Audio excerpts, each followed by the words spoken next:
कहानी शुरू करने से पहले हमारी आपसे गुजारिश है कि नीचे सुर्ख रंग के बटन को दबाकर हैदर वाइस चैनल को सब्सक्राइब जरूर कर लीजिए और साथ ही बेल आइकॉन के बटन को दबा दीजिए ताकि नई आने वाली वीडियोस का नोटिफिकेशन आपको वक्त पर मिल सके। शुक्रिया।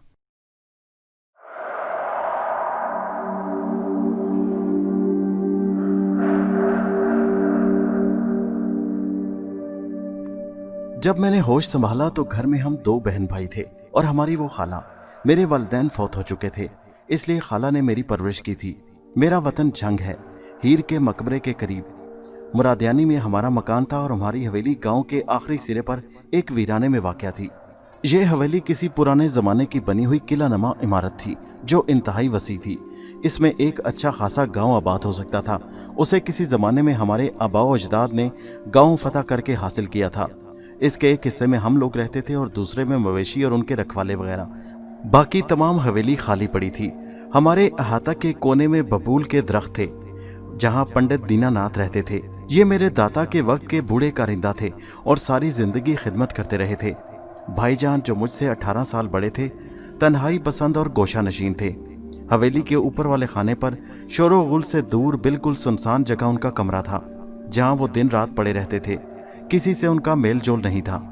हमारा ये मुख्तसर सा कुंबा इस गैर आबाद हवेली के सकूत और नौसत को दूर करने की ताकत नहीं रखता था। हर तरफ शहर खामोशा का नक्शा दिखाई देता। एक तवील अरसे तक मुरम्मत ना होने की वजह से हवेली की हालत बहुत ख़राब हो रही थी।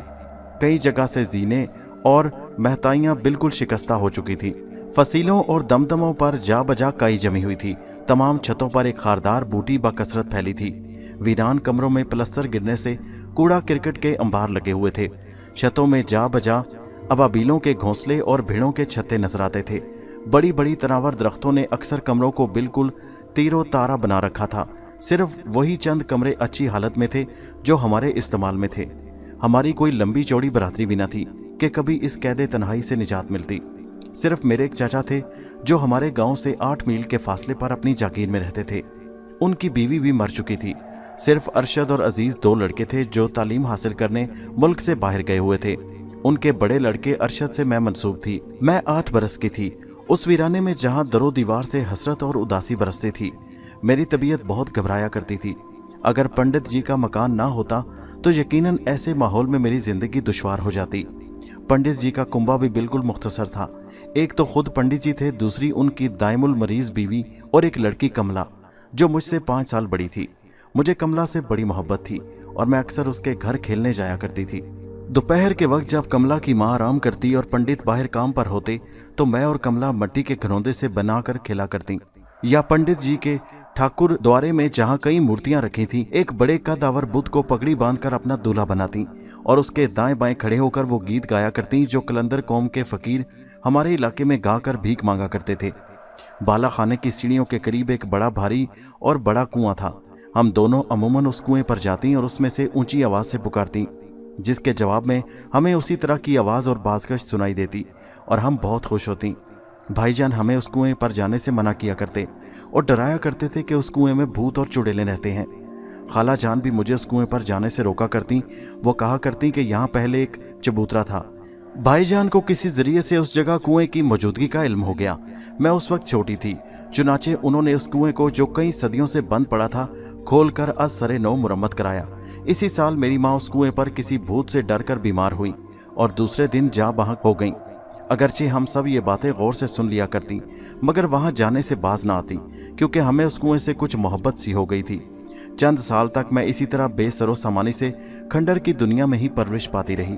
आखिर जमाने के इनकलाब ने मुझे कुछ से कुछ बना दिया, यानी मैंने बचपन की मंजिल तय करके शबाब के जीने पर कदम रखा। कमला मुझसे 5 साल बड़ी थी। उस वक्त वो ऐन शबाब में थी और हुस्न का एक नायाब फूल मालूम होती।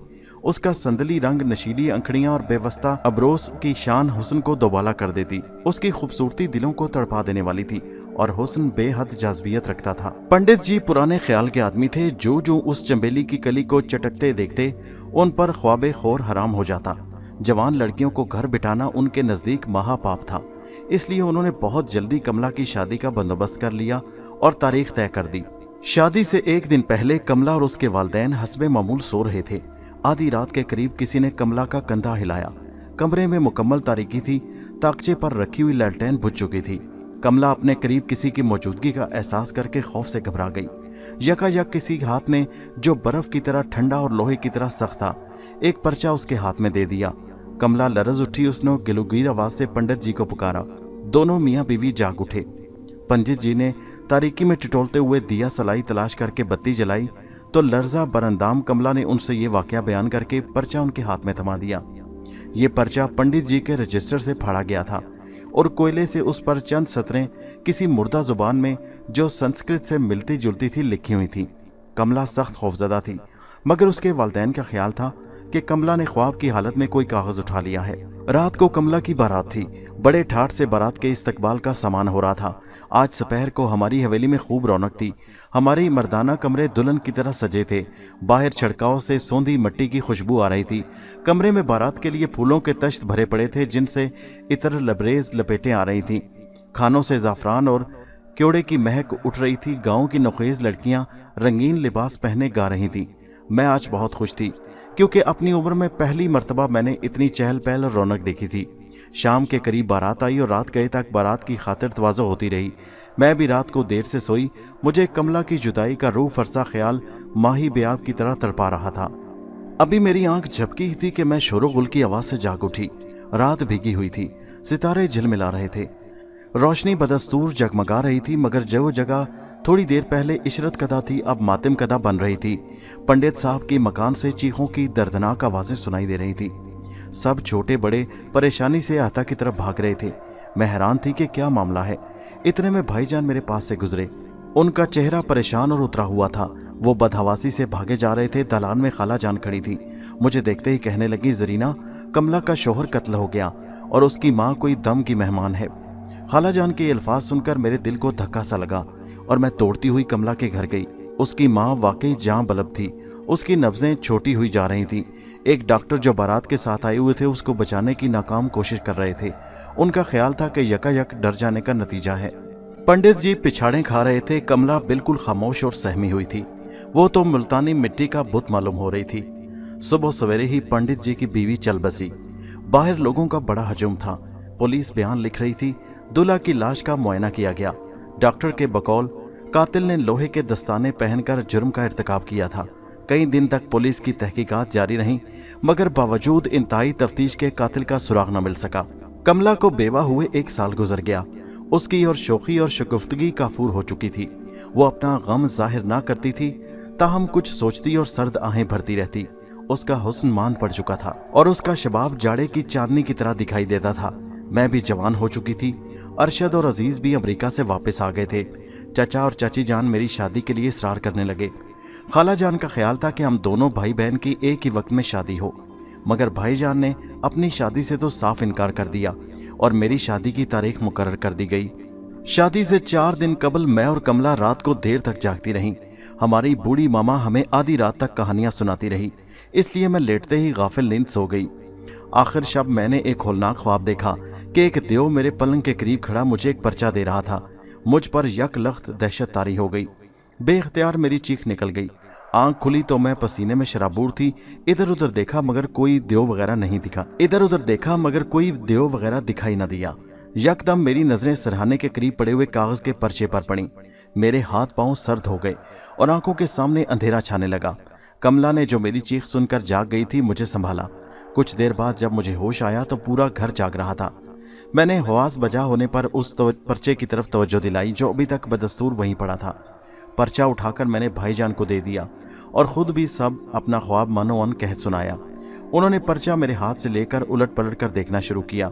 वो इस नागहानी वाक़या से बड़े परेशान नजर आ रहे थे। उनकी पेशानी अर्क आलूद हो रही थी। ये पर्चा भी किसी पुराने रजिस्टर से फटा हुआ मालूम होता था, जिस पर किसी गैर मारूफ जुबान में कोयले से चंद सतरें लिखी थी। भाईजान पहले तो सरासिमगी और मायूसी की हालत में खड़े सोचते रहे और फिर चुपचाप बाहर निकल गए। सुबह को चाचा जान बुखलाए मेरे पास आए। उनके हमरा भाईजान भी थे। चाचा जान ने मेरी जुबानी सब वाकया सुना और देर तक इस मामला पर बहस होती रही। उनका ख्याल था कि यह किसी दुश्मन की कारस्तानी है और शादी को रोकने के लिए इस तदबीर से नाजायज फायदा उठाया गया है। मगर भाईजान अपनी हठधर्मी पर कायम रहे और शादी कुछ दिनों के लिए मुलतवी कर दी गई। चंद दिनों तक लोगों में अजीब अजीब बातें फैलती रहीं। जब बात पुरानी हो गई और लोग इस जिक्र को भूल गए तो बिल्कुल खुफिया तौर पर मेरा निकाह अरशद से हो गया। लेकिन तकदीर का लिखा टल न सका और दूसरे दिन अरशद बिस्तर पर मुर्दा पाया गया। उसके गले पर भी किसी ऐसे हाथ के निशानात थे जिस पर कोई लोहे का दस्ताना चढ़ा हो। अरशद की जवान मर्गी का तमाम इलाके में शोर मच गया। ऐसा संगीन जुर्म और कातिल का बच निकलना पुलिस की बदनामी का बायस था। चुनाचे बड़े बड़े अफसर जाए वकुआ का मुआयना करने आए और कातिल का सुराग लगाने में नाकाम रहे, मगर नतीजा खाक ना निकला और कमला के शौहर की तरह अरशद की मौत भी एक मुइम्मा बनकर रह गई। अरशद की मौत से मेरी जिंदगी तलख हो गई। भाईजान का दिल भी दुनिया से उचाट हो गया। पंडित जी को जो अपनी बीवी की मौत के बाद कुछ निढाल रहते थे, हमारे खानदान से दिली मोहब्बत की वजह से इतना सदमा हुआ कि वो भी जान बर ना हो सके और शमा की तरह चंद दिन में घुलकर खत्म हो गए। मैं और कमला जिंदगी के फजूल और खामोश दिन काटने लगी। कभी कभी अजीज हम दोनों से मिलने आया करता। उसके आने से 2 घड़ी के लिए हमारे दिल बहल जाया करते, वरना फिर वही तन्हाई और अफसुर्दगी घेरे रखती। हम इस जिंदगी से बहुत बेजार थी। हमारी जिंदगी एक नाकाम जिंदगी थी जिसके कामयाब होने की कोई उम्मीद ना थी। हमारा मुस्तकबिल ऐसा तारीख था जिसमें उम्मीद की शुआ बाकी ना थी। हमें ऐसा रोग लग चुका था जिसका इलाज इस जिंदगी में मुमकिन नहीं था। अरशद की मौत को 3 साल गुजर गए। बहार के बाद खिज़ां और खिज़ां के बाद बहार आती रही, लेकिन हमारी जिंदगी में कोई बदलाव न हुआ। खिज़ां का मौसम था, दरख्तों के पत्ते झड़ रहे थे, हर चीज बेरौनक और बेनूर हो रही थी। शाम करीब थी और सूरज आखिरी हिचकियां ले रहा था। उसकी जर्द और लर्जा शुआएं किसी दम तोड़ते हुए मरीज की तरह जिंदगी की महूम उम्मीद पर संभलने की नाकाम कोशिश कर रही थी। कव्वे गोल दर गोल उड़ते और अपनी खोखली आवाज में काएं काएं करते जंगल में बसेरा करने जा रहे थे। मवेशी और उनके चरवाहे थके मांदे सुस्त कदम उठाते घर वापस आ रहे थे। गांव के हर एक घर से धुएं के बादल उठ रहे थे। हर तरफ उदासी और अफसुर्दगी मुसल्लत थी। इतने में अजीज आ गया और हम दोनों फसील की महताबियों पर टहलकर वक्त गुजारने लगे। जब आफताब गरूब हो गया और हवा में खुनकी पैदा होने लगी तो मैं नीचे उतरने के लिए मुड़ी, मगर अजीज कहने लगा, अब तो भाईजान का कमरा करीब है, चलो इनसे भी मिलने। आज उनको देखे हुए बहुत दिन हो गए। चुनाचे हम बाला खाना पर चढ़ गए। नजदीक पहुंचे तो अंदर से आहिस्ता आहिस्ता बातें करने की आवाज सुनाई दी। भाईजान तो किसी से बातें कर रहे हैं। भाईजान के पास बाला खाने पर कौन आ सकता है, आओ देखें तो सही। मैं हैरत से आगे बढ़ने लगी। इस तरह अंदर जाना मुनासिब नहीं, चलो इस सामने वाले बगली सहदरी में चलकर झरोके से देखें, अजीज ने कहा। हम दोनों उस सहदरी में घुस गए। ये सहदरी बहुत तवील और तारीक थी। गोया बाहर भी शाम काफी फैल चुकी थी और तारीक हो चुकी थी, मगर सहदरी में बिल्कुल अंधेरा था। कमला खिड़की की कांच पर बैठी थी। उसका गुलाबी रंग नीला हो रहा था और होंठ बिल्कुल सफेद और खुश्क, जिन पर वो बार बार जुबान फेर रही थी। भाईजान उसके करीब ही झुके हुए खड़े थे। उनकी पुश्त हमारी तरफ थी और कमला के हाथ में पकड़ी हुई किसी चीज को गौर से देख रहे थे। अभी हम लोग वहां पर मुश्किल चंद सेकंड ठहरे थे कि आसमान पर शहाब साकिब टूटा। उसकी मुहिब रोशनी में हमने सहदरी के अंदर एक ऐसा खतरनाक मंजर देखा कि हमारे कलेजे धक से रह गए। शिद्दत खौफ से मेरे हवास जाते रहे और मुझे गश आ गया। जब मुझे होश आया तो मैं अपने कमरे में पलंग पर पड़ी थी और अजीज सहमा हुआ मेरे करीब एक कुर्सी पर बैठा था। मैंने होश में आते ही कहा, अजीज खुदा के लिए जाकर भाईजान को बुला लाओ, उनकी जिंदगी खतरे में है। अजीज ने मेरा आखिरी फिक्रा न सुना और जल्दी से बाहर निकल गया। मैं भाईजान को देखने के लिए बहुत बेताब थी, इसलिए बेचैनी से उसकी वापसी का इंतजार करने लगी। खुदा खुदा करके अजीज वापस आया। भाईजान भी उसके साथ थे। क्यों जरीना, क्या तकलीफ है? उन्होंने आते ही कहा। भाईजान, मैं आपको आगाह करना चाहती हूँ कि आपकी जिंदगी सख्त खतरे में है। आज जिस वक्त आप कमला से बातें कर रहे थे, मैं और अजीज आपसे मिलने के लिए बाला खाने की तरफ गए। अंदर से बातों की आवाज़ सुनकर मुझे बहुत ताज्जुब हुआ और हम दोनों ये मालूम करने की गर्ज से कि आप किससे बातें कर रहे हैं सहदरी में घुस गए। यकायक शहाब साकिब टूटा और उसकी सुर्ख रोशनी में मैंने देखा कि एक ग्रांडील और कवि हैकल शख्स जो जरा बख्तर पहने था सहदरी के आखिरी झरोके के करीब खड़ा आपकी बातें सुन रहा था। मैं इतनी खौफजदा हुई कि मुझे गश आ गया। अगर अजीज साथ ना होता, खुदा जाने मेरा क्या हशर होता। जरीना, कुछ फिक्र ना करो, वो मरदूद जल्द ही अपने कैफरे किरदार को पहुंचने वाला है। अगर उस वक्त मुझे उसकी मौजूदगी का पता लग जाता तो मैं उसे उसी वक्त सजा देता, भाईजान ने कहा। तो क्या आप उसे जानते हैं? वो कौन शख्स है? मैंने पूछा। वक्त आने पर तुम खुद उसे देख लोगी, फिलहाल मैं उससे रोशनास नहीं, भाईजान बोले। भाईजान, कमला बाला खाना पर आपके पास क्यों गई थी और उसके हाथ में क्या चीज थी? मैंने तजस्सुस से पूछा। वो एक खास वजह से गई थी और उस चीज की बात भी थोड़े दिनों तक बता दी जाएगी। और उसके अलावा मैं तुम्हें यह भी बता दूं कि मुझे कमला से मोहब्बत है और मुझे चाहती है और मेरी ज़ौजियत में आने पर रजामंद है। उसके बाद मैंने भाईजान से इल्तिजा की कि वो बाला खाने को छोड़कर यहीं आ जाएं। चुनाचे उन्होंने मेरी बात पर अमल किया और मेरे साथ वाले कमरे में उठाए। सुबह कमला मेरे पास आई तो मैंने उससे भी उस चीज की बात की, पूछा जो रात उसको हाथ में थी, मगर उसने कोई जवाब ना दिया और कुछ ख्याल करके कांपने लगी।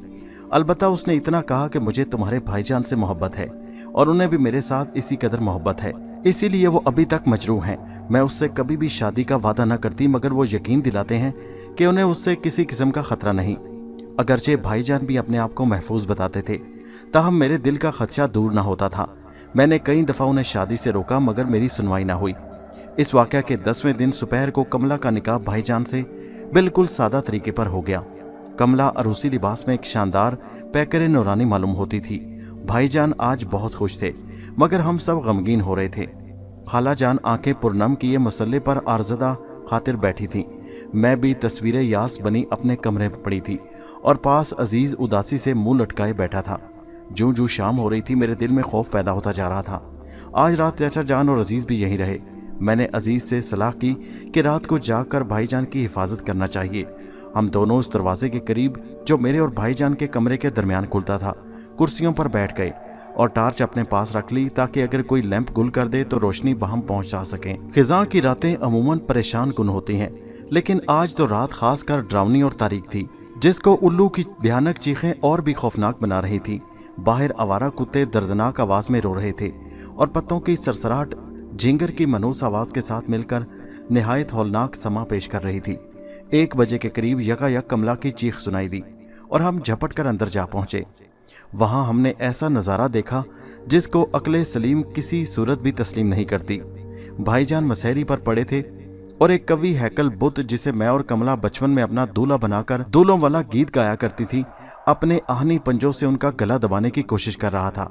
हम दोनों फौरी मौका पर पहुंच गए और चाचा जान, जो भी हमारी तरह जाग रहे थे, फौरन पहुंचे। हमारे आते ही बुत बेहिस्सो हरकत मसहरी पर गिर पड़ा और हम सब ने मिलकर भाईजान को उस बुत के नीचे से निकाला। हर कोई उस अजीबो गरीब इंकशाफ से शशदर था और इस बुत को खौफो हिकारत से देख रहा था। भाईजान के कहने पर हम सब लोग उसे घसीटते हुए पुराने कुएं तक ले गए और उसे उसमें फेंक दिया। भाईजान ने एक तांबे की बड़ी चादर जो बाला खाने पर दीवार के साथ रखी हुई थी, मुलाजिमों से मंगवाई। उस तमाम चादर पर गैर मारूफ ज़बान में कोई इबारत कंधा थी।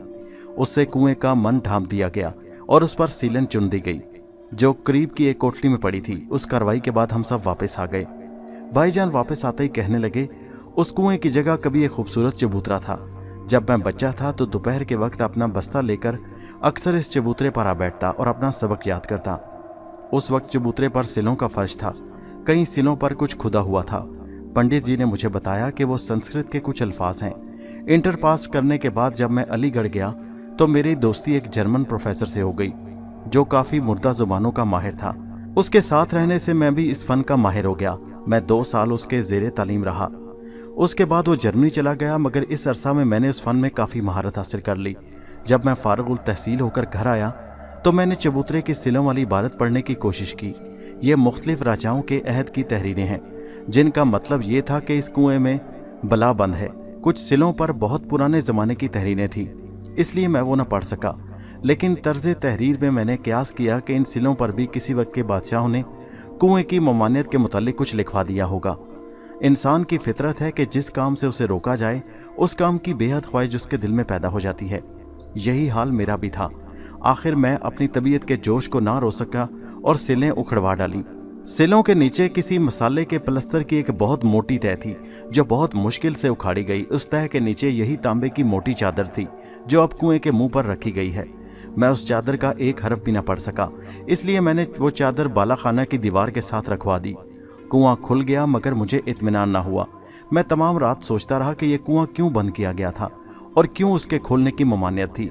दूसरे दिन मैंने अपने बूढ़े मुलाजिम को कुएं में उतारा तो उसने बताया कि कुएं में पानी के अंदर 1 गज की गहराई पर तांबे का जाल पड़ा है, जिसमें बहुत से बर्तन और दूसरी चीजें मौजूद हैं। मेरे कहने पर उसने एक बर्तन, जो गागर की किस्म का था, बाहर निकाला। बर्तन देर तक नमनाक मिट्टी में पड़ा रहने से स्याह हो रहा था, मगर उसको देखने से मालूम हुआ कि वो सोने का है। मैंने शक दूर करने के लिए रेती से उसे काटा और दूसरे दिन झंग ले जाकर सुनार को दिखाया। उसने भी उसे सोने का ही बताया। इंतहाई सोच विचार के बाद मैंने एक कठाली खरीदी और रात के वक्त अपने कमरे में उस बर्तन को गलाकर ईंटों की शक्ल में तब्दील कर लिया। बाद अज़ां मैं दूसरे तीसरे दिन उस बूढ़े मुलाजिम से एक बर्तन निकलवाता और रात को पिघलाकर ईंटें बना लेता। इसी खुफिया तरीके से मैंने कुछ अरसा में वो बर्तन ठिकाने लगा दिए। बाकी सामान बहुत वजनी लोहे का वगैरह का था जो अकेले आदमी से निकालना मुहाल था, इसलिए अब ये मामला पोशीदा नहीं रह सकता था। चुनाचे मैंने अपने कीमती खजाने की खैर मनाते हुए कुएं का बाकी मांदा सामान पंडित जी की तहवील में दे दिया। वो मजदूरों के साथ खुद कुएं में उतरे और सामान की फहरिस्त बनाकर मुझे दिखलाई। गो कि मुझे याद नहीं कि वो क्या क्या चीजें थीं, मगर इतना जरूर मालूम है कि वो चीजें मेरे मसरफ की ना थीं। इसलिए मैंने पंडित जी से कहा कि ये चीजें अजायब घर में भेज दी जाएं। वो चीजें पंडित जी ने लिखवाईं और अजायब घर में भेज दी। मैं उस वक्त मौजूद ना था। पंडित जी चूंकि पुराने ख्याल के थे, उन्होंने इस बुत को किसी की मूर्ति समझकर अपने ठाकर द्वारे में रख लिया होगा। बहरहाल मुझे इस बुत के मुतालिक कुछ मालूम ना था। चादर की इबारत पढ़ने का मुझे बहुत शौक था, इसलिए मैं हर वक्त इसमें महव रहने लगा, जिसका नतीजा ये हुआ कि मैं गोशा नशीन मशहूर हो गया। कमला से मुझे बचपन से मोहब्बत थी, मगर मजहब के फर्क से इजहार न कर सका और तमाम उम्र कंवारा रहने का इरादा कर लिया। कमला की शादी के मौका पर मुझे बहुत दुख हुआ, ताहम मैंने हौसला न हारा और शादी में सरगर्मी से हिस्सा लेता रहा। शादी से एक रात पहले जो पर्चा कमला को मिला था, उसके हरूफ चादर के हरूफ से बिल्कुल मिलते जुलते थे। अगरचे मैं उसे भी न पढ़ सका, लेकिन वो पर्चा मैंने पंडित जी से लेकर रख लिया। बाद अज़ां जब जरीना को वैसा ही पर्चा मिला तो मैंने इसकी शादी मुलतवी कर दी और बावजूद इंतहाई हिफाजत और राजदारी के भी अरशद की मौत वाक़या हो गई। इस वारदात से मुझे यकीन हो गया कि तांबे की चादर के सिवा किसी चीज़ से कातिल का सुराग लगाना मुमकिन नहीं। चुनाचे मैं इस इबारत के पढ़ने की सर तोड़ कोशिश करने लगा और 3 साल की लगातार मेहनत के बाद कामयाब हो गया। इस तहरीर से मालूम हुआ कि कई हजार साल पहले यहाँ एक राक्षस बरलास नामी रहता था। वो बहुत जालिम था, लूट मार के अलावा हसीन औरतों पर भी हाथ साफ किया करता था। यहाँ से 5 मील के फासले पर कनौला शहर आबाद था। राजा दीपक की राजधानी थी। राजा बड़ा धर्मात्मा था और रियाया की तकलीफ दूर करने के लिए उसने कई दफ़ा इस राक्षस पर फौज कशी की, मगर उसे जेर न कर सका। कनौला के करीबो जवार में एक निहायत हसीन औरत रहा करती थी। ये औरत शिव जी की पुजारन थी। बरलास अपनी ताकत के घमंड में उस पर भी दस्तराजियां करने लगा और पुजारन ने उसकी छेड़ा दस्तियों से तंग आकर शिव जी से अमान चाही। चनाचे शिव जी की फटकार से उस राक्षस की सूरत मस्ख हो गई और उसका घर कुआं बन गया, जिसमें वो अपने खजाने के समेत कैद कर दिया गया। उस कुएं का मुंह तांबे की चादर से ढांपकर शिव जी ने उस पर इन वाकयात के अलावा एक मंत्र भी लिखवा दिया ताकि राक्षस किसी सूरत बाहर न निकल सके। इस चादर में वाज़ेह तौर पर दर्ज था कि इस कुएं का खोलना खिलाफे मसलहत है, लेकिन अगर कोई सोने के लालच में इसको खोल भी ले तो उसे चाहिए कि वो राक्षस को हरगिज ना निकाले और सोना लेकर कुएं को पहले की तरह बंद कर दे। अब इस इबारत की मदद से मैंने वो पर्चे भी पढ़ लिए जो शादी से पहले कमला और जरीना को मिले। इन पर्चों का मजमून वाहिद था, जिसका मतलब था कि तुम बचपन में मुझे अपना शौहर तस्लीम कर चुकी हो, अब किसी और दूसरे की नहीं हो सकती। इस इबारत से मुझ पर वाज़ेह हो गया कि ये उसी राक्षस की तबाहकारियाँ हैं जो दीगर सामान के साथ कुएं से निकल चुका है। अब मेरे लिए मुहिम्मा हाल तलब था कि वो राक्षस कहाँ है और किस शक्लो सूरत में है। पंडित जी ने कुएं के सामान की जो फहरिस्त मुझे दी थी वो ज़ाया हो चुकी थी। वो खुद भी जिंदा ना रहे कि उनसे कोई सुराग मिलता। आखिरकार मैंने इस सिलसिला में अजायब घर में जाकर दी हुई चीज़ों में जाकर देखा, मगर कोई चीज़ ऐसी दिखाई ना दी जिस पर राक्षस का गुमान किया जा सके। अब इसके सिवा कोई चारा ना था कि कमला को शादी पर तैयार किया जाए और इस तरकीब से राक्षस को दुश्मन बनकर देखा जाए। एक दिन मैंने मौका पाकर कमला से अपनी मोहब्बत का इजहार कर दिया। चूँकि वो भी मुझे चाहती थी, इसलिए उसने शादी का वादा कर लिया। उसके बाद मुझे अपनी जान बचाने की फिक्र हुई, सो मैंने उस मंत्र को जो तांबे की चादर पर कंधा था, कागज के टुकड़ों पर तावीज़ की तरह लिखकर एक एक तावीज़ बाला खाने के सब दरवाजों पर लगा दिया। जिस शाम जरीना और अजीज हमें झरोके से देख रहे थे, मैं जिस चीज़ का मुआयना कर रहा था वो राक्षस का एक और पर्चा था जो अब की मर्तबा कमला को मिला था। जब तक हम दोनों को कमरे में खड़े रहे, राक्षस बाहर खड़ा झरोके से हमें देख रहा और दांत पीसता रहा, लेकिन अंदर ना आ सका क्योंकि तमाम दरवाजों पर तावीज़ लगे थे। उस शाम जरीना उसी राक्षस को देखकर बेहोश हो गई थी। आज रात राक्षस के लिए नाकाबिले बर्दाश्त थी। उसका गरूर खाक में मिल रहा था। मैंने और सब दरवाज़ों पर वही तावीज़ लगा दिए, लेकिन सामने वाली दीवार में चोर दरवाजे का मुझे इल्म ना था। ये रास्ता इसलिए खुला था, उसने उस चोर दरवाजे के जरिए अंदर आकर दोनों हाथों से मेरा गला दबाने की कोशिश की, मगर उस तावीज़ की वजह से उसके हाथ वहीं शल हो गए और वो गिर पड़ा, जिसके बोझ से दबकर मैं नीम जान सा हो गया। बाकी के हालात अब सबको मालूम है। दूसरे दिन इन्हीं सिलों का चबूतरा मैमार से बदस्तूर बनवा दिया गया और एक सिल पर भाईजान ने उस कुएं को खोलने की ममानियत कंदा कर दी। इसी असना में मुझे अजीज से काफी उन्स हो गया, चुनाचे मेरी शादी उससे हो गई और हम सब ने उस हवेली को छोड़ दिया। शायद अब भी वो राक्षस उसी हवेली में उसी कुएं के नीचे कैद है, जिसे आजाद करना अपनी मौत को दावत देना होगा। दोस्तों, कहानी कैसी लगी नीचे कमेंट में जरूर बताइए और हमारे चैनल हैदर वॉइस को सब्सक्राइब कीजिए। शुक्रिया।